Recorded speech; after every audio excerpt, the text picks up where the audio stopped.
Alô Piracicaba, alô Brasil, tá começando mais um Néder Especial.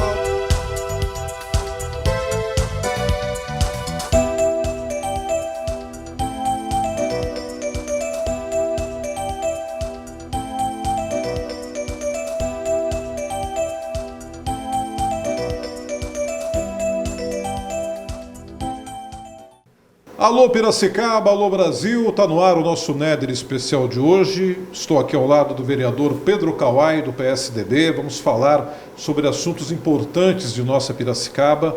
No programa de hoje você também terá uma entrevista que eu fiz com a bailarina, coreógrafa, professora Josiane Longato, a introdutora da dança do ventre em Piracicaba. A gente vai conversar daqui a pouco com a Josiane. Você vai ver imagens muito legais da Josiane se apresentando. Eu tenho grande alegria quando eu encontro a Josiane, quando eu a entrevisto. Ela que foi uma das minhas primeiras entrevistadas aqui no programa número 1, Néder Especial, que foi ao ar em 1999. Hoje vamos fazer mais uma gravação ao vivo daqui a pouco com a nossa Josiane.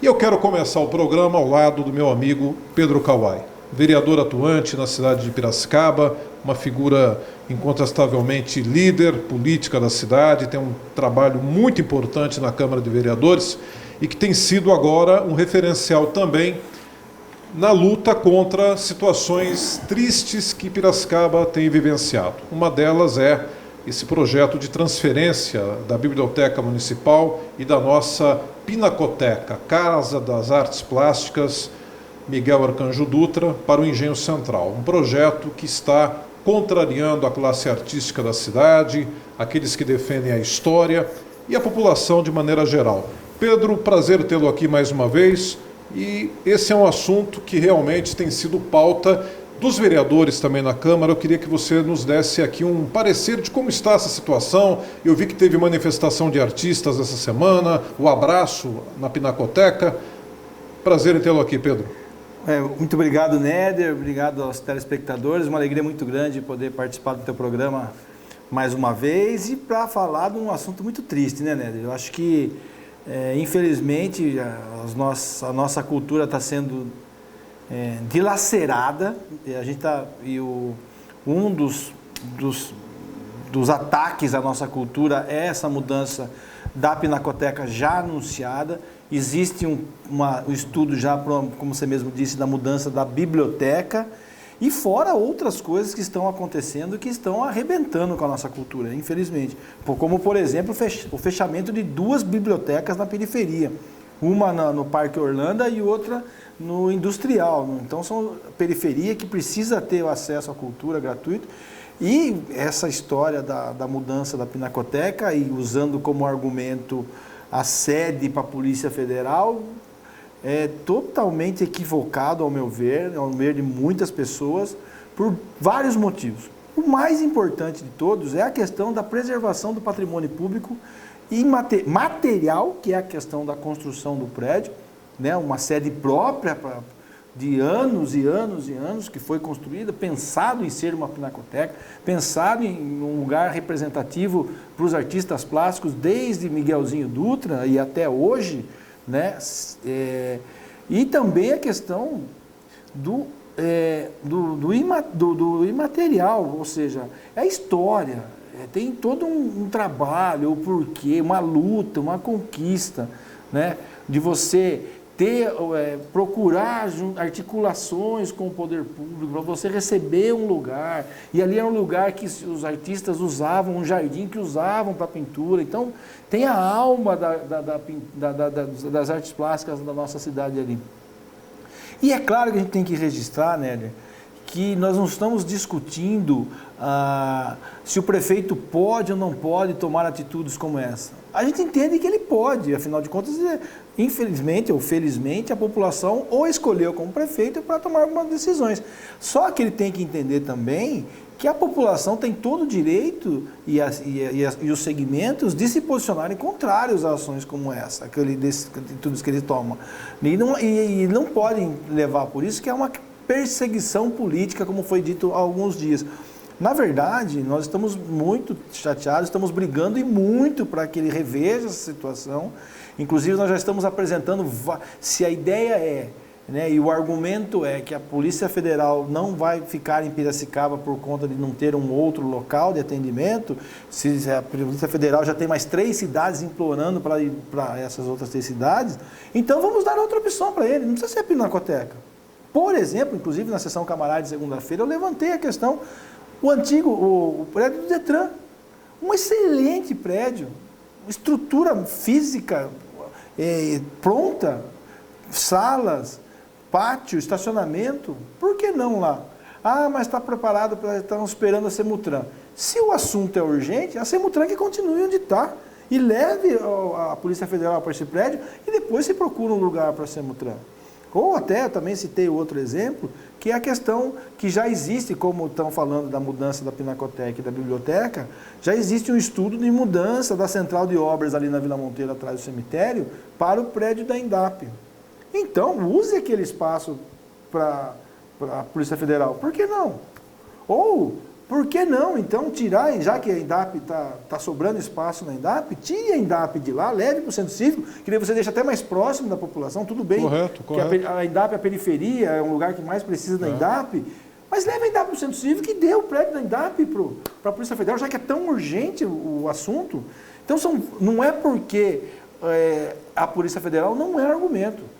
Então, nós estamos lutando contra isso, e nós estamos mobilizando, e nós temos vários vereadores que apoiam, tanto é que já declararam apoio, inclusive através de votando requerimentos favoráveis, foram 9 vereadores que estão trabalhando para que isso não aconteça.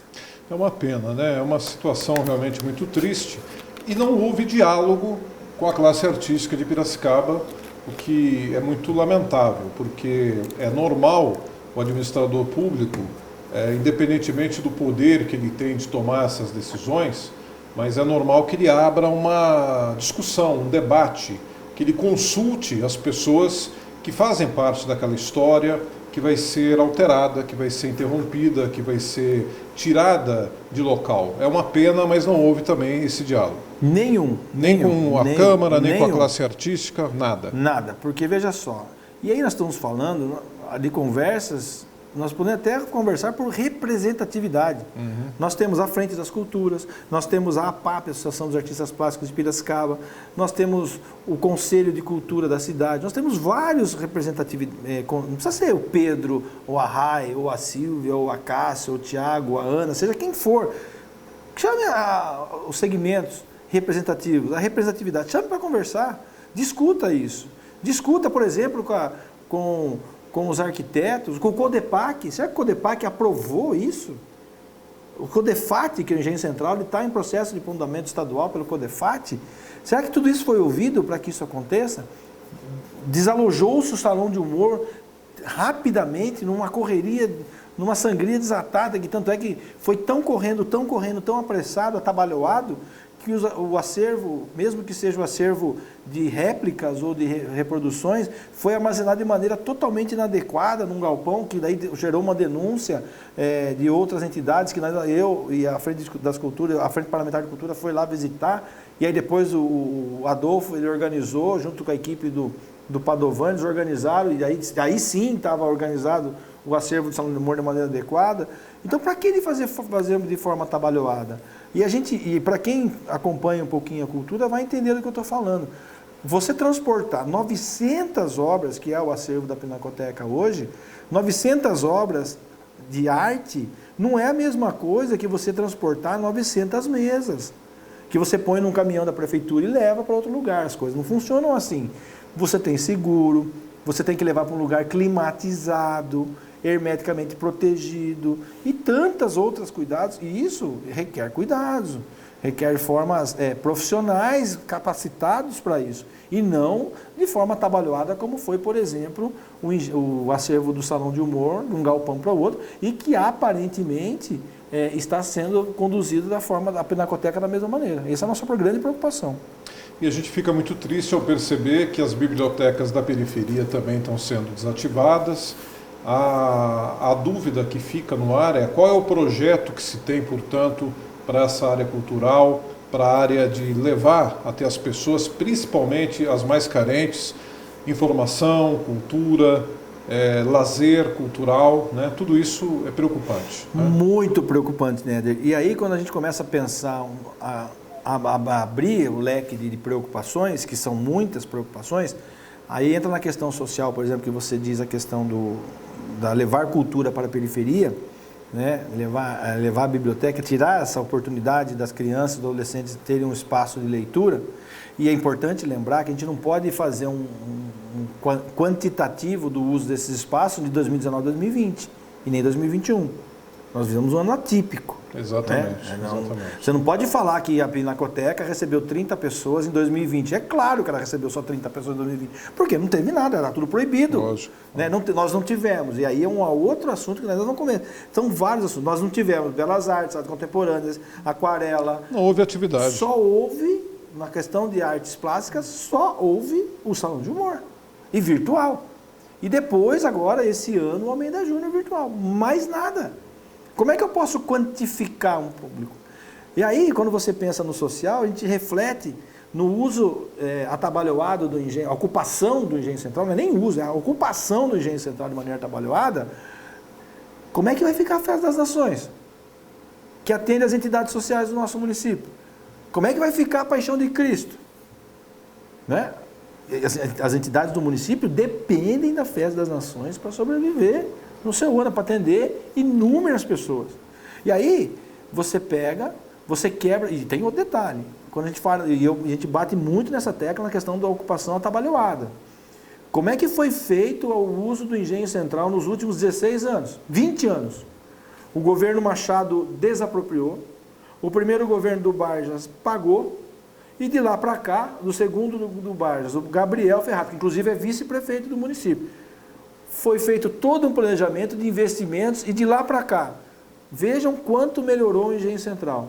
Piso, estrutura para VCB, reforma de barracões, construção do teatro Erotides de Campos, construção do salão, da sede do Salão de Humor, e o que hoje é a reforma. A reforma para ser a sede da Secretaria de Cultura e tantos outros investimentos que estavam previstos ao longo dos anos para se ter um espaço público para grandes eventos. Que com o uso dos galpões, biblioteca, pinacoteca e tantas outras coisas que estão planejando, restaurantes, cafés e tudo mais que está sendo dito, aonde vai a Festa das Nações? Aonde vai os eventos, uma cidade de 500 mil habitantes, sede da região metropolitana, onde vai receber um espaço de grande porte? Não tem.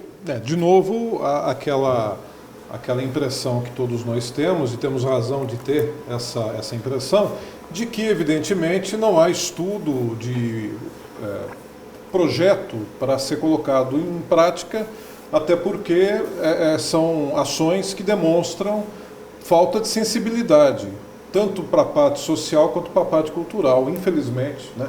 E quando a gente fala, quando a gente critica, nós temos todo o direito de fazer isso. Né?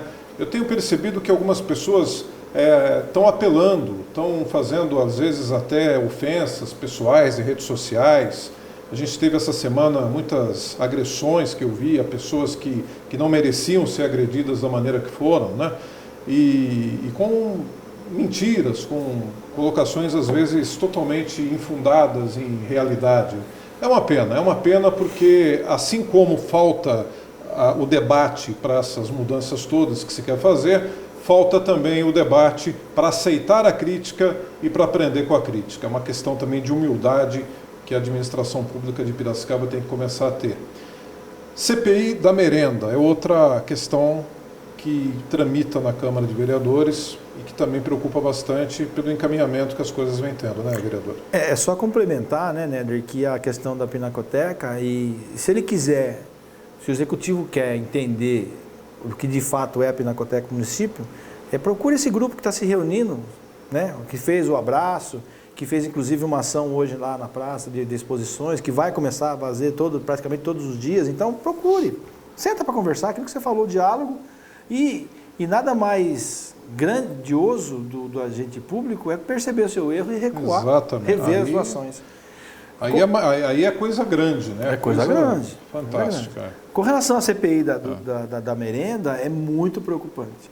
É muito preocupante porque nós tivemos uma semana totalmente atabalhoada também, sem o abastecimento adequado para as nossas crianças, sem profissionais para atender as nossas crianças. Nós tivemos na segunda-feira diretoras, professoras indo para a cozinha para poder fazer a comida das nossas crianças, e isso, ao meu ver, mostra a incapacidade de gestão de algumas pessoas do executivo. Eu não vou aqui generalizar, falar que todo mundo é errado lá dentro, mas algumas pessoas erraram feio.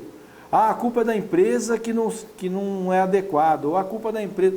Ao meu ver, houve um grande erro na execução da licitação. Né? Inclusive, primeiro, nós tivemos a quebra de um contrato. Não quiseram a prorrogação, questionaram-se a prorrogação de um contrato que vinha sendo feito pela Nutripulso. Fizeram um contrato emergencial sem licitação com uma outra empresa. Essa outra empresa quis renovar, isso nos valores, inclusive eu levantei na Câmara, que muito nos preocupou, que inclusive todos os meus questionamentos eu encaminhei para a CPI, por conta do valor que foi pago por 3 meses para o contrato emergencial. Nós tínhamos 35% dos alunos, e o valor, para você ter uma ideia, se não me falha a memória, é mais caro do que o atual para 100% dos alunos. Aí agora entra numa briga, porque a empresa, uma licitação de fato para abastecer 36 mil crianças, com mais de 50 mil refeições diárias, e não consegue fazer uma licitação em tempo, e só depois de findado o processo licitatório que você vai saber que a empresa não podia participar, ou que a outra empresa tinha documentação errada. Essa licitação não podia nem ter acontecido. Essa licitação tinha que ser organizada de uma melhor maneira. Faltou buscar informações sobre o estado da empresa, né? Com certeza. Ela não poderia ter participado. E assim, o que a gente tem que entender também será que isso não foi um desespero por falta de opção? Porque não é qualquer empresa de alimentação que vai servir 50 mil refeições de sexta-feira, aprovado o contrato na sexta-feira, para começar a trabalhar na segunda. São mais de 200 profissionais que têm que fazer esse serviço de elaboração da comida. Então, isso tem que ser resolvido 2-3 meses antes. E aí que eu cito que foi em algum momento houve incapacidade de alguém. Quando se assinou o contrato emergencial, já era para estar pronto e andando uma licitação para quando acabasse em 3 meses esse emergencial, já logo em seguida assumir uma outra empresa. E não acabar o emergencial e 3 dias depois correr atrás de uma outra empresa para assumir. Então é muito difícil. Então aí que tem algumas coisas que a gente tem que entender. E todas essas argumentações eu repasso, porque eu não sou o representante do nosso bloco na CPI da Merenda é o vereador Paulo Camolese, e nós fazemos esses questionamentos sempre para ele. Agora, teve também uma grande situação aí de questionamento com relação à contratação da OAS para a administração do anexo ali do Piracicamirim e da própria UPA, né? Contrato de 3 meses. 3 meses. Um valor altíssimo e que provavelmente vai ser prorrogado, né? Muito provavelmente isso nos preocupa. Agora, veja bem, o que a Secretaria de Saúde alega? Isso nós questionamos. Que por conta da Covid, os profissionais da Secretaria de Saúde estão sobrecarregados. Existem muitos profissionais que pediram para se desligar da Secretaria de Saúde, existem profissionais que faleceram, existem profissionais que aposentaram, existem vários profissionais que deixaram a Secretaria de Saúde e isso sobrecarregou. Inclusive tem profissionais lá da Secretaria de Saúde que estão com 2 férias vencidas, existem profissionais que estão cumprindo plantões de até 48 horas ininterruptas. Então, por conta disso, nós precisamos ter um outro grupo e não se tem médico, não se tem concurso aberto. Agora, 2 coisas que eu questiono muito. Primeiro, por que emergencial nesse valor? E segundo, num momento, assim, se eu não tenho médico em Piracicaba para contratar, e isso não é só no poder público, conversa com os gestores da Santa Casa, conversa com os gestores da Unimed, dos fornecedores, do Hospital Regional, que é público também. Não temos profissionais. A pandemia afastou, diminuiu muito os profissionais para atendimento, e não é, para o público, para o seu seleto público, Néder, você não coloca um médico, por exemplo, um plantonista de emergência, você não coloca ele dentro de uma UTI. Você não coloca um ginecologista, você não coloca um médico, pode ser até um especialista em pulmões, que é o caso da Covid, mas se ele não tiver o atendimento adequado, se ele não souber preparado para atender uma UTI de urgência e emergência lá dentro, é diferente o atendimento de um médico consultório. Então, não é assim que se faz contratação. Se ele não tem médico aqui, onde eles vão trazer esses profissionais? E esses profissionais estão capacitados para atender urgência e emergência? E por aí afora. Então, são várias coisas que estão em jogo. Num momento de diminuição do número de pacientes, né? Graças à vacina, graças à campanha que nós estamos, inclusive agora os adolescentes já estão sendo vacinados, está vindo a terceira dose de reforço para os idosos, e isso está consideravelmente diminuindo o número de pacientes e óbitos. Agora, na contramão disso, a gente amplia a contratação. Então, são várias coisas que a gente tem que rever, tem que entender o porquê que está sendo feito. Então, eu confesso para você que são 2 momentos preocupantes na saúde que a gente está também questionando muito o Executivo lá na Câmara. Pedro Kawai, não é muito problema para pouco tempo de governo? Nós estamos agora no mês de setembro, né? A gente teve aí o início do governo 1º de janeiro.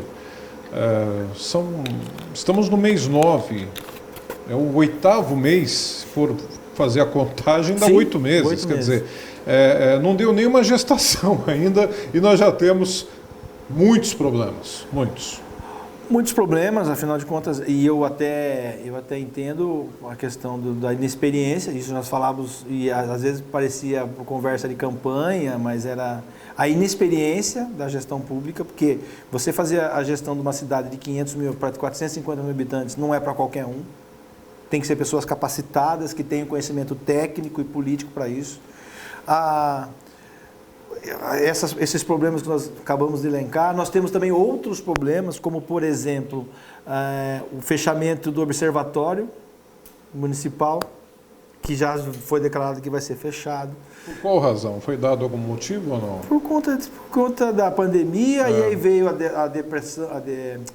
a depredação por vândalos, e aí não quer se investir, não quer se gastar. Mais fácil fechar. Mais fácil fechar. É a famosa política de matar o boi por causa do carrapato. Exatamente. Ponto. Eu acho que essa é a visão do governo municipal hoje. E aí, Néder, você tem em 8 meses 4 secretários que pediram para sair. Você tem toda essa lambança que nós estamos vendo na merenda, na OS.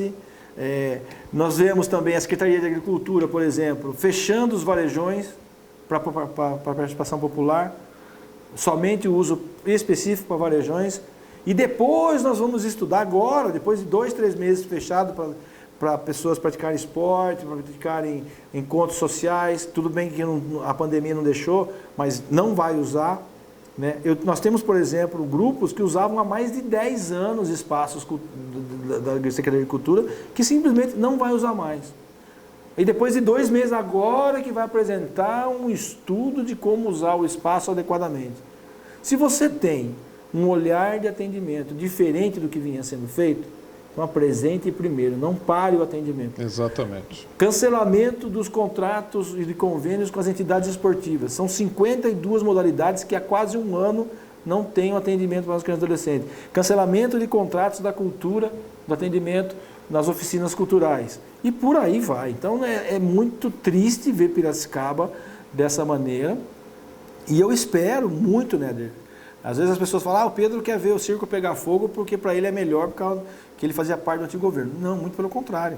Eu acho que Piracicaba, se Piracicaba for mal, eu também vou mal, você também vai mal, o Elvésio vai mal, todo mundo vai mal.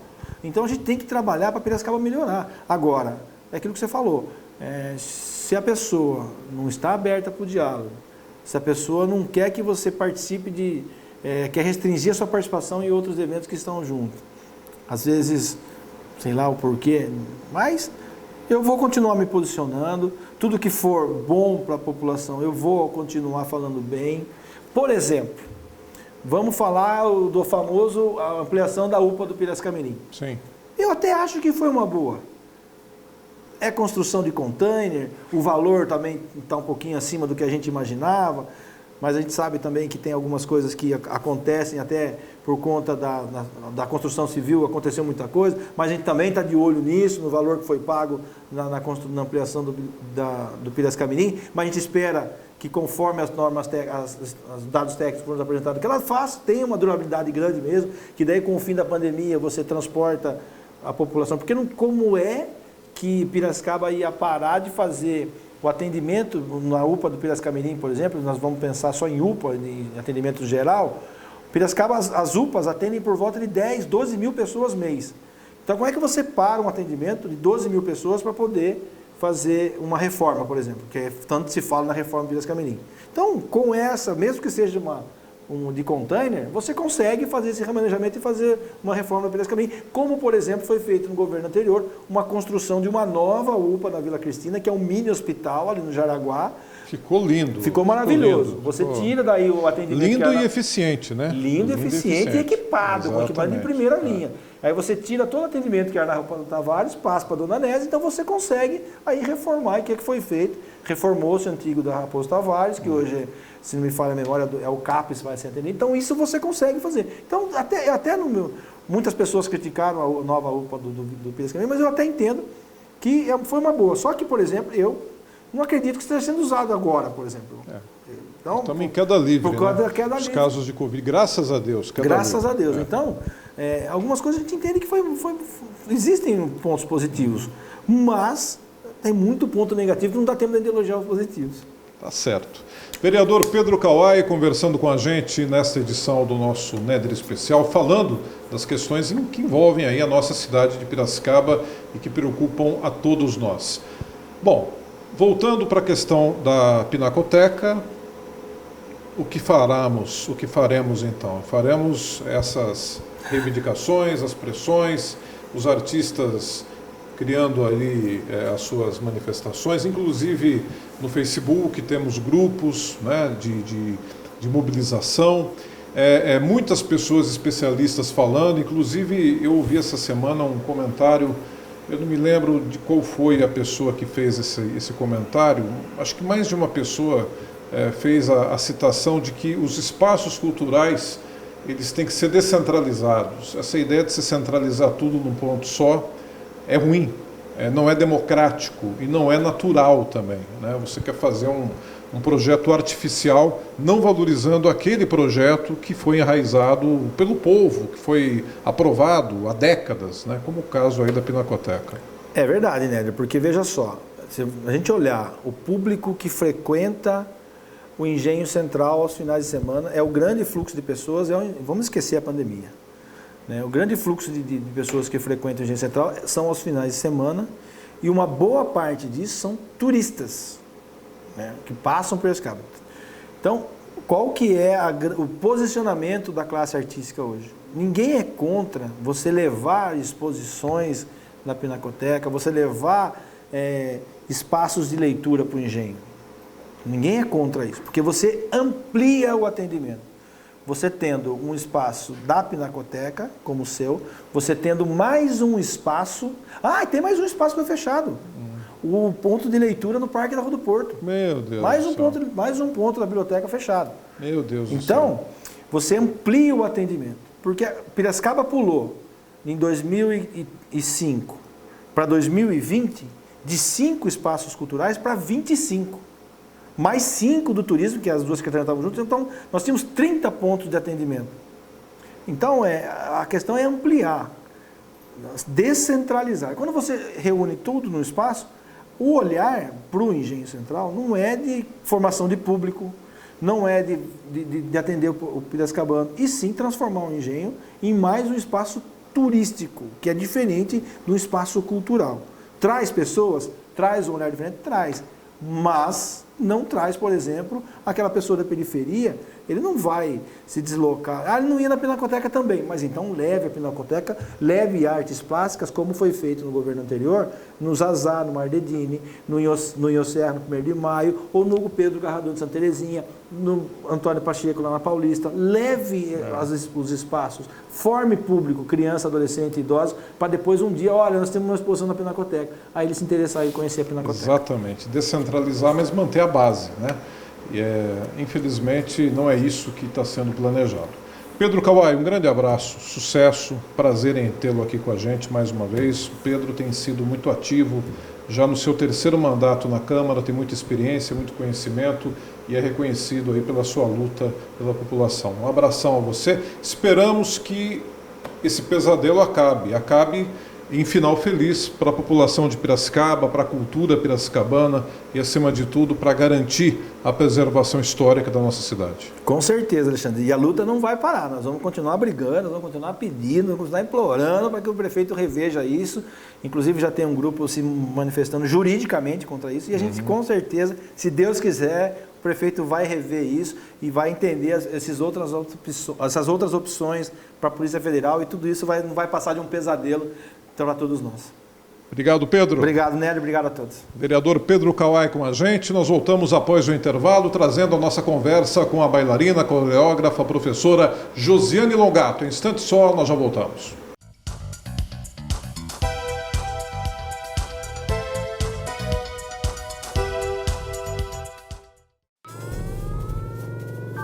Há mais de 40 anos, um grupo de médicos criou uma organização de emergência médico-humanitária capaz de oferecer ajuda às pessoas em meio a desastres naturais, epidemias ou guerras, atendendo os mais necessitados sem se importar com raça, religião ou ideologia. Hoje, Médicos Sem Fronteiras envia equipes totalmente preparadas para responder a emergências por todo o mundo. Nossos profissionais são financiados por pessoas como você e eu. Conheça-nos, participe, apoie, porque juntos chegamos mais longe.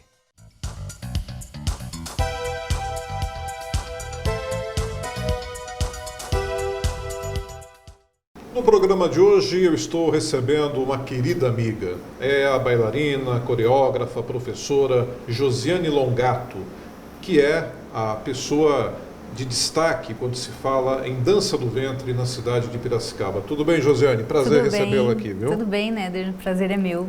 Você está há quantos anos com a dança do ventre, Jô? Esse ano eu vou estar completando 29 anos de carreira. 29 anos já? É. Você ano que foi vem, 30 anos 30 de carreira. Anos, vamos marcar na agenda 2022, 30 anos de carreira da Jô com a dança do ventre em Piracicaba. Você que foi a introdutora da dança do ventre em Piracicaba, né? Isso, eu sou a pioneira da dança do ventre em Piracicaba e a gente iniciou os trabalhos na Festa das Nações, na nossa famosa Festa das Nações de Piracicaba, na Barraca Árabe. Que a gente espera que volte a acontecer em Piracicaba essa festa. Estamos saudosos. Né? Saudosos, a querida Festa das Nações, que tantas entidades sociais da cidade ajudou no decorrer de décadas. Jô, o que te levou para a dança do ventre? Você não é descendente de árabe, você é descendente de famílias de descendência italiana, né? Mas você dança tão bem e desenvolveu tão bem a cultura árabe através da dança do ventre, que muitas pessoas no decorrer do tempo sempre acharam que você era de descendência sírio ou libanesa, não é isso? Exatamente. Como é que foi esse seu encontro com uma dança de uma tendência diferente da sua? Foi na Festa das Nações, assistindo um show de um grupo de São Paulo. E eu fiquei muito encantada com essa dança, né? Vendo essa dança ao vivo. E um amigo meu, Wagner Sturion, que é um poeta, hoje está trabalhando com outras áreas, né, do jornalismo também. Mas na época ele escrevia peças de teatro, poesias. E então ele, vendo esse momento, ele escreveu uma peça de teatro chamado Sonhando Acordado. E convidou eu para ser a atriz principal. E na história, né, no roteiro, a personagem fazia a dança do ventre. Era o sonho da vida dela. E a partir daí eu fui estudar, fui fazer laboratório. Daí, a partir daí eu conheci ele mesmo, me apresentou a Dona Mari Massunimi, que através disso ela foi ficando minha amiga e virou uma mãe, né? Virou uma segunda mãe para mim. Toda vez que eu vou dançar eu homenageio ela, né? Infelizmente ela já não está mais entre nós. E sempre homenageio ela. Homenageia ela. A Dona Mari foi uma liderança da colônia árabe, da sociedade sírio-libanesa aqui de Piracicaba. Através dela eu cheguei na sociedade sírio-libanesa.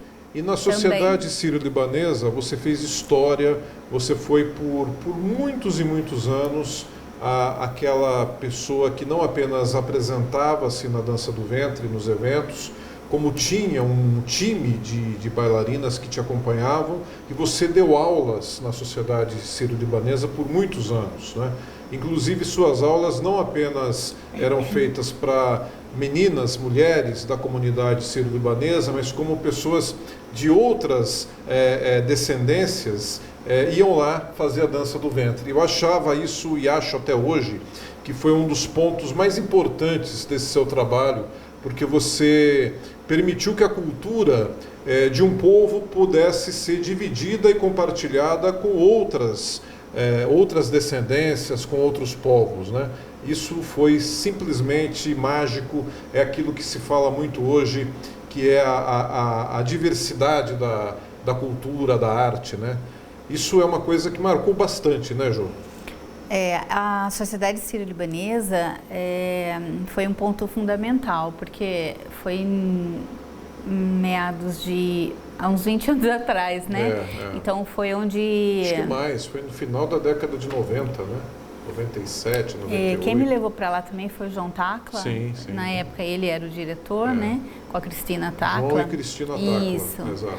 E aí a gente fez um projeto de difundir a dança do ventre, né? Não só para os sírios libaneses na sociedade, mas para o público em geral.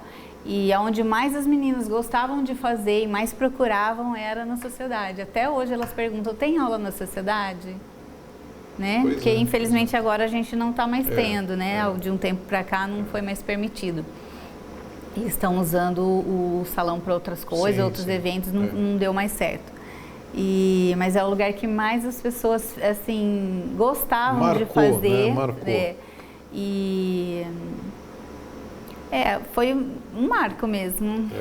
Para a menina, para a mulher, para a pessoa ela se desenvolver na dança do ventre, o que precisa, além evidentemente daquele perfil de ser uma pessoa que gosta da música, que gosta de dançar, que tem afinidade com aquela cultura, mas quais são as características para quem quer se desenvolver na dança do ventre que você citaria para a gente?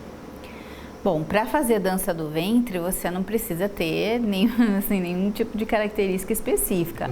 Basta você gostar, se familiarizar, né? Ter afinidade com essa dança ou com essa cultura. Mas a dança do ventre, ela desenvolve vários aspectos que as pessoas nem imaginam, né? Então, ela é uma super ginástica para a mulher, né? Desenvolvendo a parte da feminilidade. Desenvolvendo também a parte da autoestima e uma série de fatores, né, que a gente trabalha. Inclusive a gente trabalha as partes do ventre, como massagens internas dos órgãos internos femininos também. Tem trabalhos específicos. Além da dança, né? Além da dança. Isso. E assim, a gente percebe que são mulheres com diversos tipos de características físicas. A dança do ventre, ela não tem um padrão, né? Ela não tem um padrão. Por exemplo, o balé clássico, ela exige um padrão, que você seja, né, naquele perfil mais magro, mais esbelta. Exige um peso, né, para você ser profissional, no caso. Mas a dança do ventre, não. Profissionalmente ou comercialmente, ela está exigindo também, lógico, eles estão pedindo assim, um estilo de modelo, né? Mas para fora do país, sabe? É. Eles estão exigindo, sim, Mas estão aí preferindo as loiras. já foge das características naturais, né, da dança, não foge? Então, nas aulas, nós fazemos aulas com qualquer perfil. Exatamente até porque a gente vai desenvolver essa autoestima, né? Vai desenvolver um pouquinho do empoderamento feminino. E a dança do ventre também é uma terapia. Depende da abordagem que você quer dar, né? Porque tem grupos que querem mais dançar, quer mais se apresentar, né? Fazer show. Tem as companhias, ou tem grupos que não querem dançar, mas fazem como terapia, né? Como ginástica. Porque é uma ginástica gostosa, você faz dançando, né? Então você não percebe. É como um esporte que você pode usar para competição ou para lazer, recreação, integração social, né? Isso. Seria mais ou menos isso. A sensibilidade da dança do ventre é um negócio fabuloso. A música, ela dá um astral diferenciado, né? A gente percebe que vocês, quando vão dançar, vocês se estimulam pela própria música, pelo próprio ritmo, que é um negócio energético, não é não? Sim, a dança árabe é muito rica, né? Tem vários ritmos e vários estilos também. A gente usa vários acessórios, dependendo do estilo de música, a gente usa certas vestimentas, certos acessórios.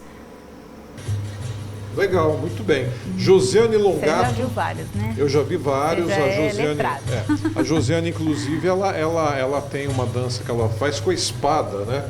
Eu adoro. Você põe a espada na cabeça. Como é que você consegue segurar a espada em cima da cabeça? Fale para mim. Então, para fazer a dança da espada, você tem que estar nível avançado, porque você tem que estar com domínio do corpo, né? Um equilíbrio, né, no seu corpo, com a dança muito tecnicamente colocada, para você conseguir conciliar a espada na cabeça e fazer todos os movimentos sem ela cair, né? E não só assim, mente e corpo, né? Porque você tem que estar equilibrada para poder, senão ela cai mesmo. Se não tiver um preparo, né? Quer dizer então que a dança do ventre, ela também tem uma relação com esse preparo mental, esse equilíbrio que você tem que ter, que até é um equilíbrio emocional também, que você tem que estar legal, você tem que esquecer de todos os problemas para se concentrar numa boa dança, numa boa interpretação. Eu costumo dizer que, para mim, né, a dança do ventre, ela é uma oração em movimento. Olha que bonito isso, uma oração em movimento, legal. Porque as pessoas falam sempre assim, eu danço, para dançar para alguém, né? Não, quer dizer, no meu caso, eu nunca pensei nisso, né? Eu sempre dancei para Deus, né? Então a gente dança em primeiro lugar para Deus, né? E dança para o público. E quando a gente dança, a gente dá o nosso melhor, a gente coloca a nossa melhor energia. Então a dança do ventre, ela transforma as energias, ela transforma os ambientes, né? Então nós, enquanto bailarinas, temos a função de alegrar, né? Alegrar e celebrar a vida. Então, assim, é uma conotação muito mais profunda do que as pessoas sabem ou imaginam, né? Então, a dança do ventre, para mim, é uma dança sagrada e é isso que eu quero e sempre vim colocar, né? Sempre ensinei dessa forma. Sempre resgatando a feminilidade das meninas, né? Das mulheres, para se revalorizarem. Você falou a palavra do momento, empoderamento, né? É uma dança que afirma a força da mulher, né? Sim, mas de forma natural, né? Então, a gente resgata essa feminilidade sem vulgaridade, de forma natural. Então, a dança do ventre, ela através dos exercícios, ondulações, movimentações, ela vai trazer essa feminilidade natural para a mulher, que ela está perdendo no dia a dia, com o estresse do dia a dia, com o trabalho, né, que as mulheres hoje têm 2 turnos, 3 turnos, então assim, a dança do ventre vem com também uma terapia, né, um escape para que elas consigam ter um momento só delas, né, Muito legal. Jô, aonde você está dando aula hoje? Você continua com as suas aulas, né, de dança do ventre? Aliás, é bom a gente passar essa informação para as meninas, para as senhoras, para as mulheres, de maneira geral, que nesse momento estão nos assistindo. Como faz hoje para ter as aulas com a Josiane Longato, que tem o nome artístico de Josiane Shimla, né? Você se apresenta como Josiane Shimla. Por que Shimla? Olha, Shimla é um nome... Shimla? Shimla. Shimla. Shimla, na verdade, é um nome indiano, mas foi o nome que me deram na época, né? Então foi a Lu Borelli, na época que eu dançava nas festas da casa dela, ela fazia umas festas indianas. Querida Lu Borelli, grandes Conhece? festas, com Então, certeza. Aí Beijo para você, Lu. Sucesso sempre. Grande ela amiga, vai gostar, querida ela vai pessoa. gostar. Então foi ela que ligaram para ela um dia que eu dancei na festa lá na casa dela. Ligaram para ela do jornal acho que o Correio Popular de Campinas. E perguntaram qual é o nome da bailarina e colocaram minha foto na coluna social. E aí ela falou, é a bailarina Josiane Shimla. Aliás, legal. Ela falou, é a Shimla. A Shimla. Né? Então aí, daí ficou. Legal. Daí eu Bacana. Isso mostra resgatei. toda uma vida, uma história, né? Uma assertividade naquilo que você faz, que consegue fazer com que outras pessoas participem, deem aí as suas orientações, e isso é uma coisa muito bacana, muito legal. Fala para mim os endereços, ou o endereço de onde você está dando aula hoje, o nome do local, passa para gente. Então, eu estou dando aula agora na Alumbre, Escola Flamenca, da Nicole Aires, que fica na Avenida Dr. Paulo 177. Todas as quartas-feiras, às 18 horas, para iniciantes. E às 8 horas da noite, né, às 20 horas, para o avançado. Nós também estamos agendando aulas particulares ou outros grupos. Se vocês quiserem, é só contactar no Instagram. E também no Espaço da Dança Cor e Corpo, que fica na Rua Alferes José Caetano. Aí na frente lá do Santa Pizza. Na frente do Santa Pizza. Ainda faz a propaganda. Tá certo. Né? É isso aí, Jô. Um grande beijo para você, sucesso, parabéns. Eu fico feliz sempre que eu encontro a Jô, a gente é muito amigo, e principalmente porque ela tem uma história muito próxima da minha história, né? Eu estive lá 2 mandatos na presidência da Sociedade Sírio-Libanesa, nossa querida Sociedade Beneficente Sírio-Libanesa, e nesse período todo a Jô, que já estava antes de eu chegar à presidência dando aula, desenvolvendo um trabalho, eu diria até histórico dentro da sociedade, voltado para toda Piracicaba, né? Não apenas para a nossa comunidade, mas para toda a cidade. A Jô fez um trabalho importantíssimo, bons tempos, foram épocas realmente áureas, né? E depois a Jô também tem uma história, um próprio programa Néder Especial, porque na primeira edição do programa Néder Especial eu tive a honra de fazer 3 entrevistas com meu querido amigo e irmão Djalma de Lima, jornalista, que já viajou por outro lado da vida, assim como meu querido amigo e irmão Dr. Pedro Arnaud, que viajou também por outro lado da vida, e a Jô, que está com a gente nesse lado da vida, na luta, na batalha do dia a dia. Foram 3 destaques que nós tivemos naquela primeira edição do programa Néder Especial, que foi ao ar exatamente no dia ou na noite do dia 31 de julho do ano de 1999. Então eu tenho uma satisfação muito grande, Jô, quando eu te encontro, principalmente para falar, para entrevistar, que eu tenho aí essas recordações no fundo do meu coração. Eu que te agradeço, né? É uma honra estar aqui com você e dividir isso com o seu público. E a gente fez um piloto, né? Um dos primeiros programas. Foi o número 1. Eu também me lembro, foi muito bom. Fico muito feliz de estar aqui hoje, né? De estar também divulgando um pouquinho dessa cultura. Espero que ela ainda cresça em Piracicaba e região.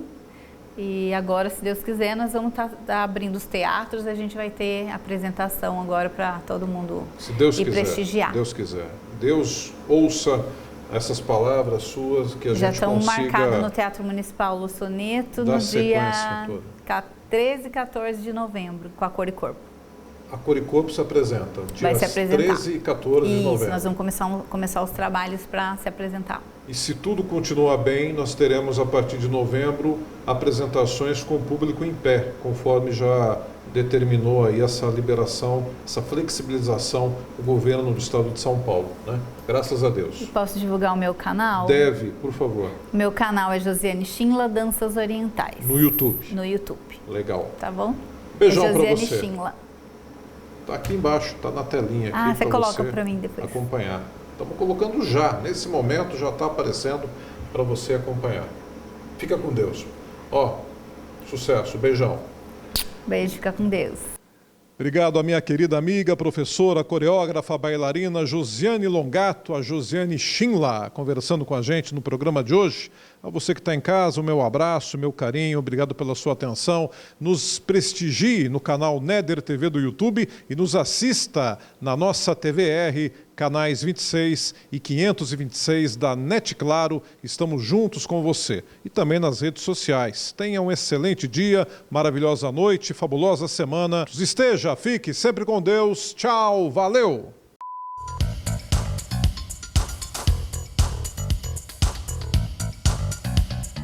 Alô Piracicaba, alô Brasil, está começando mais um Neder especial.